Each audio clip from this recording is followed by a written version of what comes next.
کەمبوونەوەی حاڵەتەکانی توشبوون بە کۆرۆنا لە کەرکووک بڕیاری سۆڵکردنی نەخۆشخانەی گشتی کەرکووک بە دوای خۆیدا دەهێنێت. لێپرساوێکی تەندروستی کەرکووک دەڵێت لە ڕێی پەیڕەوکردنی پرۆتۆکۆلێکی چارەسەریەوە کۆرۆنا لە کەرکووک لە کۆنتڕۆڵکردنی تەواوەتی نزیک بۆتەوە. کە یەکەم حاڵەت لە کەرکووک تۆمات کرا لە 24 دوو بوو. ئێستاکە تا ئێستاکە ژمارەی توشبووان لە یەکەم ڕۆژەوە تا ئێستاکە 34369 کەسە لەو کۆی ئەو 34000 کەسە و 32533 کەسی چاک بوونەتەوە و 807 گیان لە دەستدانیش هەیە.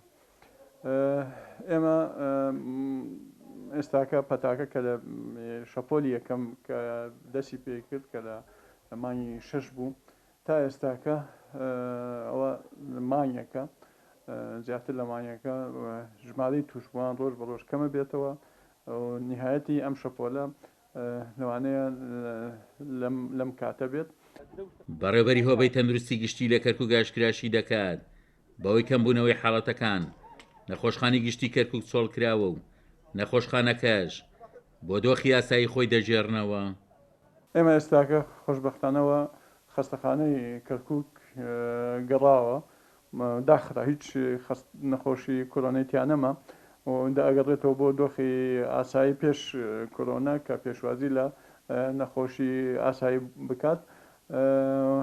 شوێنەکەیش یانی ئەو شوێنە تازەکەش کەوا تەرخان کراوە کە شەفا چواردەیە ئەویش تا ئێستاکە تەنها 28 نەخۆشی تایە و ژمارەی داخلبوونی ڕۆژانەی زۆر زۆر کەمان خەستەخانەی جمهوریە خەستەخانەی ئازادی و خەستەخانەی حەویجە ئەم شوێنە تەرخان کراوە بۆ لوقاحەکەی ڤایزەر ئەگەر بگات و تیمەکانمان ئێمە پێکهێناوە نەکان سەر ئامێری ساردکەرەوەکانمان و مجەمیداتەکانمان حازر کردووە ئەگەر هات و ڤاکسینەکە گەیشت ئەو کاتە ئێمە دەسەکەین بە کوتانی خەڵکی.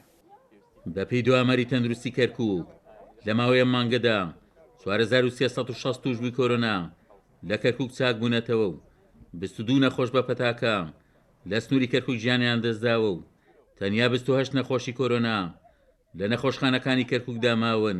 عومەر غەریب، کورسات نیوز، کەرکووک.